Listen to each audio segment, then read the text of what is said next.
Yeroo kanatti namni na guddise haadha biddeenaati. Haadha biddeenaa jechuun haadha nan deenne haadha abbaan kiyya ka lammaffaa irratti fuudhe jechuudha. Isiitu na guddisee adeemsa umriin kiyya guddachaa deemuun haati tiyya biddeenaatu na jibbuu eegalte.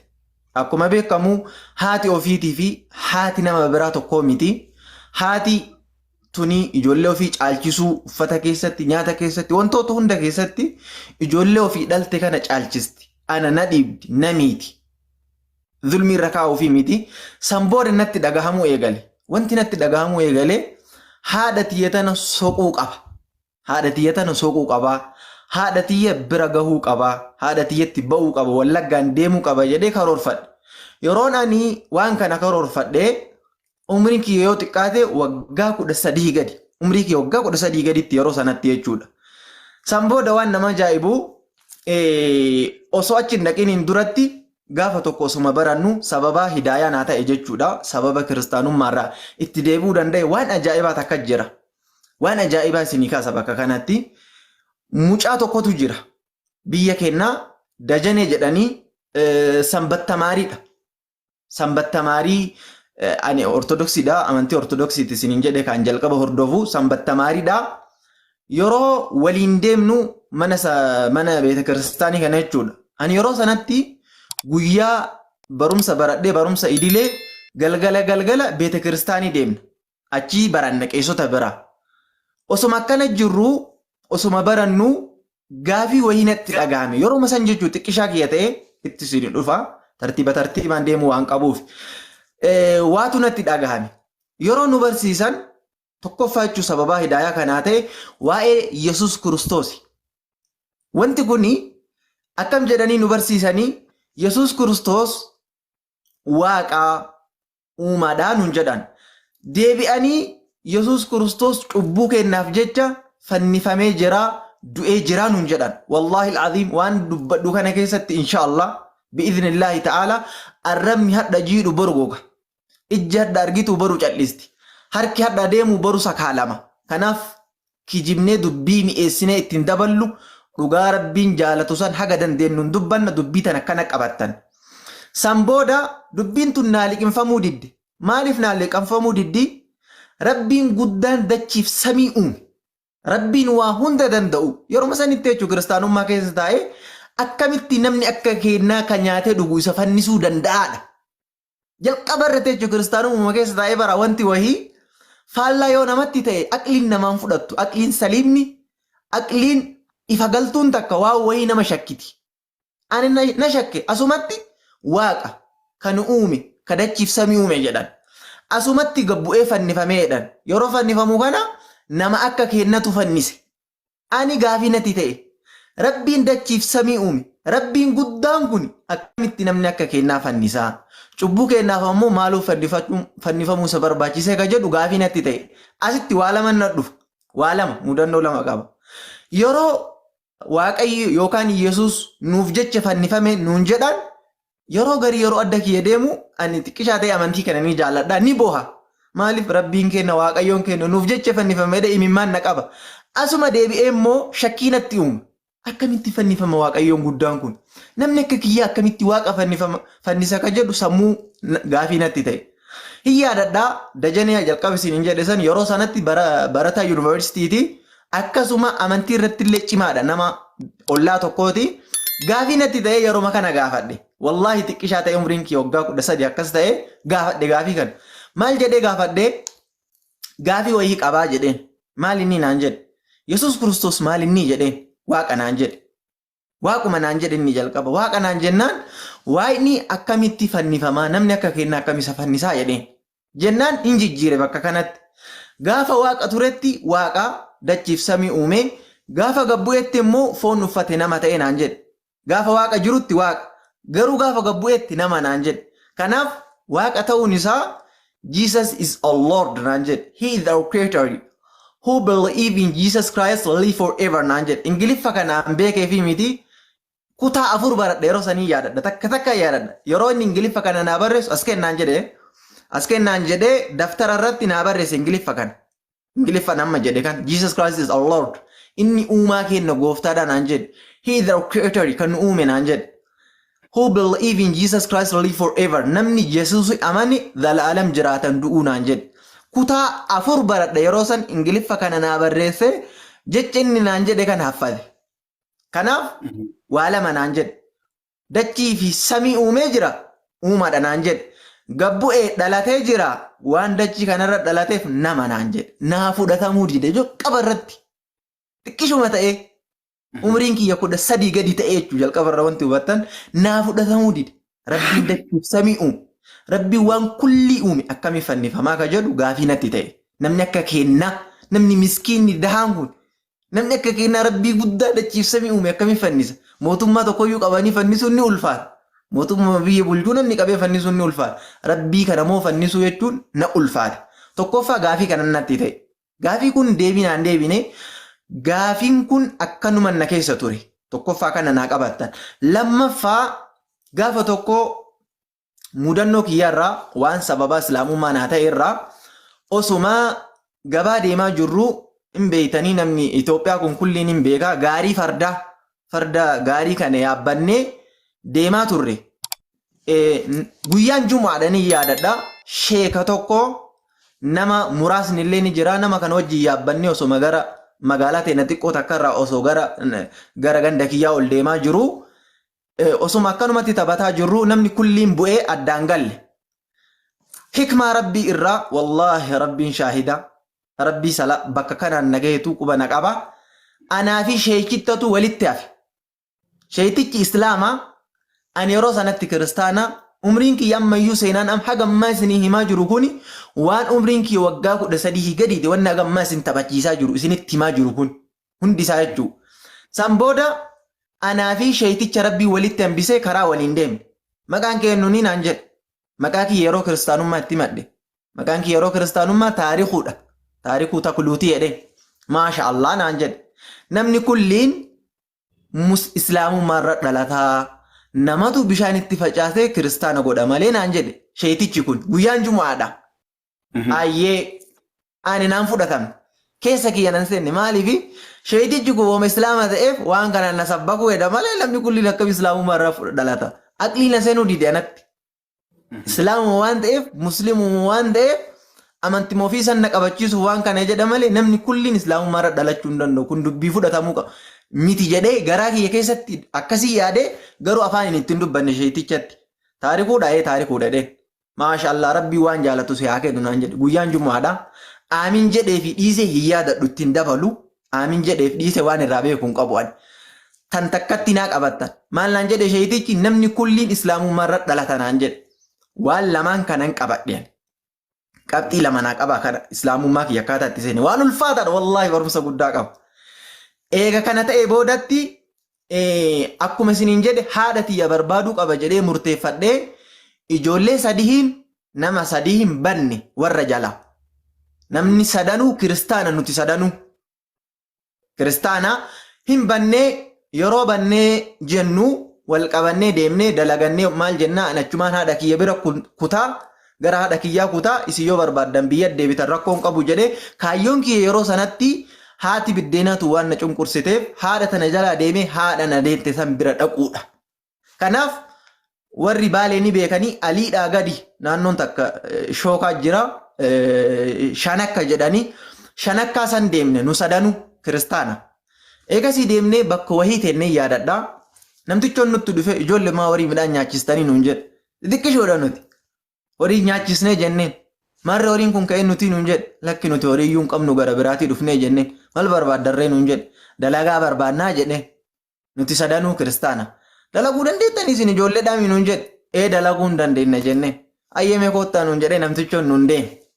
Nuun deemee mana nu fidee yeroo mana nu fiduu mee dalagaa jedhee waan nu kenne hin daddalayne xiqqishaadha waggaa 13 ani umriin kee yeroo sanatti waggaa 13 gadi achi dura ammoo itti isinii deebi'a bakka kanatti warri waan nuun jedhan islaamni nama qalaa islaamni rahmatan qabu islaamni nama gorra'aa ebeluunfaa gorra'anii kunoo qamadii keessatti darbaniidha wallaahi warri akkas jedhaa ture warri kiristaana akkas nuun jedhan yeroo daa'imummaa kenna qamadiin nu bira jira namni wamaa naannoo san jiru waa himaa miire naannoo baalee kana qamadii baay'ata.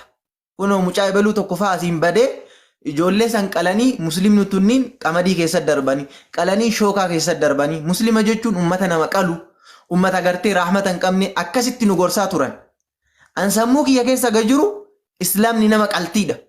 Maaliif umriin kiyyallee xiqqishaadha? An nama qaluun argine beek islaama nama qalu arguu osoo hin taane waan warri naan jedhe san amane. Waan warri naan jedhe san fudhadhe malee islaama nama qaltu iji kiyya takka akkana argitee hin beektu. Takka argee hin beeku. Ija kiyyaan nama qalu. Nama shookaatti illee nama darbu iji kiyya nan agarre. Nama qamadiitti illee nama darbu iji kiyya nan agarre. Maal qubadhe waan warri naan jedhan san dhugaa godhadhee qabadhe. Warri kana nuun jedhanii jiran. Hin deebne namtichoo biran dhayinee namtichoo muslima maqaati. Maqaan muslima ofii. Hin salaatu, hin soomu, kaan hin jedhu muslima maqaa kalaati.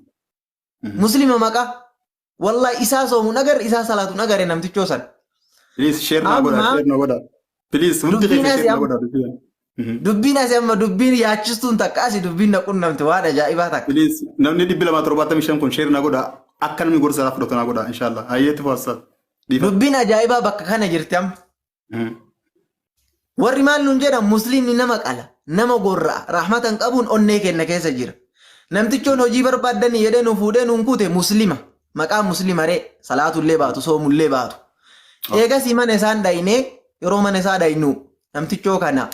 Eegasii bakka wayii nu fide bakka inni bakka biraa bulaa bakka wayii bakka isin bulaa jedhee nu fide san hoolaan illee keessa raftu hoolaan illee bakka san rafuudha hoolummaa nu sodaatti bakka san osoo kaahanii bakka du'a wahiiti. Yeroo inni nu fidu ani halkan hirriba keessaa olu taala. Yeroo olu taalu maal na fakkaata waan namtichoon sun nu gorra'uudhaaf billaa qabatee nurra dhaabatu na fakkaata guyyaa kulli. Wallaahi azim mudannoo ajaa'iba fitnaa an keessa ture. Bulii 10 bira taa'e. Bulii 10 yeroo hirriba keessaa olu taalu wama namtichoon mataa kiyyarra dhaabatu na fakkaata baangaa qabate sibiila qabate. Maaliif? Nama musliimni nama qalaa santu sammuu keessa jira ammas. Santuu sammuu kiyya keessa jira ani ijoollee namni an daa'imaami. Wallahi rabbi shaahida jedhan ani kakadhulle namni na beeytan. Abshir ustaad. Haqiiquma bara uummanni waa hafaamuufi dubbii mi'eessuufi miti. Namtichoo kana adada hirriba keessaa olu taaluun wanti na dura dhufu namtichoon billaa baangaa jenna kaanuti naannoo keenyatti akkana dheerata isin waan isin jettan hin beeku. Tojorrii jaaniin tojorrii. Tojorriidha. Baangaa kana qabatee wama nu dura dhaabatu se olu taala hirriba keessa. Namtichoo mejaanee ofii namtichoo mata koof biratti na argu. Adada olu taaluun bulii 10 san olu taalu malee hafeen beeku yeroo olu taalu kulli namtichoo waan baangaa qabatee na qalu na fakkaataa ture. Eegasii namtichoo san sodaannee nama 3 turre beeka. Nama 3 turre sodaannee jalaa ban bulii 10 bira dalaynee bulii 15 waan akkasii dalaynee birrii 10 qofa nuu kenne namtichoo. Anaa 10 kennee mucaa sanii 10 kennee nama 3 himi. Nama 3 sirri na qabadha sirriitti na qalbisaa. Aw alqasama wa huwa shahid dam alqasama. Dhageetti gurra kenna onnee kenname waan kana bana isin fayyada. Kanaaf bakka kanatti nama 3 turre mucaan tokko nu bira biyya deebi'e. Mucaan tokko nu bira biyya deebi'e. Anaa fi mucaa tokkotu walitti hafe nama lamaan walitti hafne. Yeroo nama lamaan walitti hafnu mucaa walitti hafne kanaan gara magaalaa teenna roobee deemne magaalaan gudditti baalee roobee turte yeroo san. Magaalaa roobee kana dhufnee wannoo jenne amma waan goonu silata haaseennu jenne silata seenna ajaa'iba rabbiiti mee dhageeffadhaa jara. Wallahi ni'ima islaamummaa namuma keessa jiru beeka mee ni'ima islaamummaa tana dhageeffadhaa. Silata seenne eenyu silata seenne goorgisii seenne waan qodaadha ustaada. Qodaa. Silati wanni jaafuun qodaadha. Nadhirii. Eeyywaa. Nadhirii seennee yookaan qodaa seennee qodaa jettaniin isin warra argina tafsiira Dr. Muhammad Rashad Kabir Abdullee dubbiseetiin hin ture. Qodaa seennee yookaan nadhirii yookaan silata akka namaa galuuf yeroo kanatti maal jennee seennee yaa goorgisii jedheenan. Subhaanallah. Yaa goorgisii jedheen goorgisii jechuun maaluma sonaan jettanii na gaafatanii hin beeku goorgisii masanu. Nama kiristaana tokko ta'ee dhayitee goorgisii maaliin maleekaadhamu namamu seenaa isaanitti hima so'ettani namni kenna baay'een isaan beeku. Kalaas abbaan kiyya kiristaana musliim abbaan kiyya kiristaana haati kiyya kiristaana firri kiyya kiristaana dheechirra dhufa malee goorgisii masaa waan ta'e hin beeynu nuti garuu waan gabbaramu ta'uu ni beeyna taabota ta'uu ni beeyna. Eegasii gorgisii kanaa silata seenan. Gorgisii sun eessa jira? Naannoo keenya jiru. Wama naannoo keenya jiruuf silata seena. Yaa gorgisii jedheenan. Waggaa adunnu waggaa 10 dura. Waggaa 10 maal? Waggaa 13 dura. Yaa gorgisii jedheen. Yoo ati nama kiristaana na qabdee jedheen. Nama muslimaa jibbuu kiyya laala subhaanallah. Nama kiristaanatti yoo ati na qabde. Dalagachuu deemaa jiraa miire nama bira dalagadhu kana nama kiristaanatti yoo na qabde silata birrii 50 sii kennaa jedheenan. Wallahi mucaan na waliin jiru yoo ati nama kiristaana na qabde an birrii 25 sii kennaa jedhe mucaan illee xiqqoo narra gabbu'ee jira. An 50 jedhe inni 25 jedhe. Bada imaanan calamoot anan kun arjaadha naf fakkaata. Yeroo sanatti birrii 50 jechuun 5,000 ammaati naf fakkaata. Waggaa 13 beeka. Waggaa 14 waan akkasiiti. Mucaan birrii 25 silata seeneef gorgisiidha. Ani birrii 50 silata seeneef. Maal irratti wanti silata seenne nama muslimaatti akka inni nu qabne nama muslimaarraa akka inni nu fageessu nama kiristaanatti akka nu qabu gorgisiin. Gorgisiin keenya nu dhageenye eegasii hin deemne yeroo deemnee jennu nama wahii nutti dhufe. Namni wahii yeroo nutti dhufu dalagaa dalaydanii jedhee nu gaafate magaalaa roobee tana keessatti. Dalaydanii jedhee nu gaafatee jennaan ijoollee xiqqoodha. Dalaynu jenneen. Rabbiin immoo hikmaa waan dalagu laala subhaanallah. وعسى أن تكرهوا شيئا وهو خير لكم وعسى أن تحبوا شيئا وهو شر لكم وإسن جالتون حقيقي أكاتا إسن بيتني وإسن جالتون حقيقي وانت سنمو شر تأونجد أك علمي كينات ربين وهي جبوني سن حقيقي أكاتا بكم سكينات مو وانسن خيري تأونجد وهي جبني شري كان ما فكاتو ككيس إذا خيري تجرى waan keerii fakkaatu keessi isaa sharriitu jira. Kanaaf namticho wahii areeda qabaa nutti dhufee ustaaza sagalee keessan dhagaan jiru nutti dhufee sagalee kee jiru amman jira nutti dhufee koomentii cufan qoy itti fufi ayyee taataa godha nutti dhufee namtichoon nutti dhufee hojii barbaaddanii nuun jedhe muslimaa achi booda achi dura walitti himne yoo namni muslimaa dhufee nu gaafate maqaa kiristaanaa hin himnuu jenneen. Maqaa kiristaanaa ni mannu maaliif nu qaltiisantu nu keessa jira amma hagamma wadhaa'ee subhaanallah nu qaltiisu waan nu qaluuf amma booda namni muslimaallee yoo nutti dhufe maqaan nuti himannu maqaa muslimaa himannaa jennee mucaa waliin jirru kana walii galle mucaa nama lama walitti hafne siniin jedhee jira. San booda namtichoon na dhufee na gaafate maqaan kee eenyuun naan jedhe Xaahiraa jedheen maqaan kiyya Xaahirii jedheen Xaahireen nuti naan jedhe. Xaahir Hajumarii jedheen abbaa kiyyallee Hajumariin godhe subhaanallah. Ati mucaa kan ati hoo eenyunni maqaan kee jedheen maqaan kiyya Umar Jeeyilaan Umarii jedheen Umar Jeeyilaan jedheen Umar Jeeyilaan jedheen naf fakkaata maqaa akkasii wayii himateen. Nuun deemee maqaa kana beekaa himattan gaa akka hojii sababa wanti jecha. Eegaa maqaa keenya kiristaana taarikuu ennee yoo himanne nu qalaniidha. Sharrii biraatiif miti. Musliimni nama qalti waan jedhamuuf maqaa kiristaana kana yoo himanne nu qalan jecha sodaachaaf maqaa muslimaa himanne. An Xaahiriin himadhe. Xaahireen nu Xaahir Haaj Umar. Xaahir Umar hin jenne subhaanallah. Xaahir Haaj Umar jedhe. Mucaan kun illee maqaa biraa himate.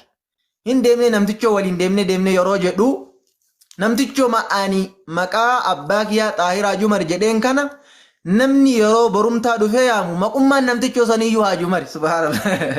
Allahu akbar subhaanallah. Maqummaan namtichoo saniyyuu wallahi namtichoon Haaj Umariin ta'uu waan irraa beekuun qabu guyyaa san malee waan anis argee hin qabu rabbumatu arraba na kaahee Xaahir Haaj Umar jedhee namtichoo maan bira dalaguuf deeme kana namni biraa immoo yeroo dhufee yaamu isa maqummaan isaayyuu Haaj Umar subhaanallah. Allahu akbar subhaanallah. Hikmaan asirraa eegalte hin deemne namtichoon na fudhatee mucaa kaan illee olluma walii gallee namtichoon ka jalqabaa suni in salaatu siniin jedhe kun immoo faallaa saniiti subhaanallah rabbi yoo hidaayaa namaa fedhodha waan wahii namaa fedhaa bara. Namtichoon kun hin salaata quraana qara'a nashiidaa jedha nama ajaa'ibaati khalaas ibaadaa irratti ajaa'iba. Nashaata qaba. Nashaata qaba nama muslima zaahira nu laallutti ka ta'an agartee rabbi keessa namaa beeka zaahira nu laallutti nama gaarii. San booda waliin turree turtii waliin taasisne maan salaannee naan jedhe. Ani salaatu jedhe maaliifii naan jedhe. ollaan keenya akka jirtuun kiristaana, ka waliin guddanne kiristaana, ka waliin nyaannu kiristaana, ka waliin barannu kiristaana, waa'ee masalaataa iyyuu quba hin beeknu nuti jennee. Ayyee afaan kee homaa akkanatti gara kiristaanaa harkifataa naan jedhe. Loqoda irratti xiqqoo garaagarummaa jira. Yeroo haasa'uun kana namni afaan nama xiqqoo isii hin harkifata. Kanaafuu loqonni kee kun maa gara kiristaanaa harkifataa naan jedhe. Abboo ollaa keenya ka waliin nyaannu saahibni keenya kiristaana, ka wajjin dhunnu kiristaana, ol naannoo keenya san muslimummaanuu hin jiru balala jirti kun waliin nyaanna waliin baranna waan waliin oolluuf afaan kiyya akka kiristaana na godhate jedhen hayyee rakkoo hin qabu naan jedhe. Akkasuma osoo jennu gaafa tokko waa na mudate. Obboleessi haayichi bira galee kanallee nama ajaa'ibaati, nama hikmaati. Osuma akkas jennu gaafa tokko waa naan jedhe. Waanaan jedhee jennaan kakachuun dirqamaa miire hin kakadhe. Maal jedhee kakadhee? Gabriel jedhee itti kakadhe. An dagadhe maqaa musliimaa akka hibadhe. Wallaahi alazim maqaa musliimaa akka hibadhee jiru dagadhee jira. Gabriel jedhee maal jette mucaa naan jedhe. Gabriel Goorgisii Mikaa'el jedhee maa kana kakatta naan jedhe. Hin qalladaa jira kaa jedheen. An jalqaba dhugaaf kakadhe. Qaldiif hin kakanne. Eegasittis na jedhe hin yaadadhe. Edaa musliima maqaa musliimaa himadhee jira waan jedhu naa dhufe. Yeroo maqaa musliimaa himadhee jira jechuun kun naa dhufe waan dhugaan kakadheef kana qoosatti harkaa deebise. Qoosatti harkaa deebise maal jedhe Goorgisii Gabriel akka nama qoosaaf kakatee wayii fakkeesse. An dhugumaaf kakadhe. Lakki shari'aa keenyatti hin ta'uuti akkanatti hin kakatinii naan jedhe. Hayyee hin kakadhu amma boodaa jedheen walii galle. Ajaa'iba rabbiiti. Walii gallee namtichoon an bira gale kuni nashiidaa jedhaa, qura'aana qara'aa, hin salaataa, subiillee ka'ee nama ajaa'ibaati nama ibaadarra nashaaxa. Osuma akkasii jirru maaliin na beeka inni? Hamzaan muslima jechuutti na beeka. Hamzaan muslima jechuutti na beeka. Namni hin haasa'a, namni muslimaa kunniin ollaa bira dhufee yeroo haasaa taasisanitti maal jedhee haasa'e namtichoon kuni namni kulliin islaamummaarra dhalataa. Ummata kanniintu ummata kiristaanaa kanniintu bishaan itti facaasee kiristaana godhan malee namni kulliin islaamummaarra dhalataa jedhe. Jalqaba yoo yaadattan sheetichi biyyatti osoo an biyyaan bahin illee maal jedhe namni kulliin islaamummaarra dhalataa. Meelaa labaraa kanaaf dubbii sirriitti gadi qabaasin hin jedhe. Namni kulliin islaamummaarra dhalataa.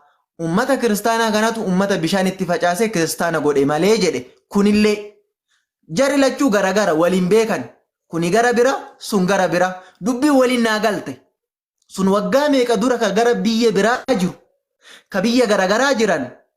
Yeroo san namtichoon ani yeroo san kiristaana ta'uu kiyya na beeka warra birra jira. Kiristaanummaa kiyyaaf akkas naan jedha. Namtichoon kun immoo musliman na beeka. Jarri lachuu waliin beekani. Dubbiin jaraa kun walitti galuu keessa waatu jira. Gaafina keessa uume. Sunillee akkas jedhe. Kunillee akkas jedhe. Biyya garagaraa jiran dubbiin isaanii immoo tokko ta'e. Yeroo dubbiin isaanii tokko ta'u yaaduu qaba namni. Dubbiin isaanii tokko ta'uu kun wamatu jira ka jedhu naa dhufe jalqaba irratti qabxiin. Tokkoffaa kana qabxiin akka islaamummaatti na kakaase.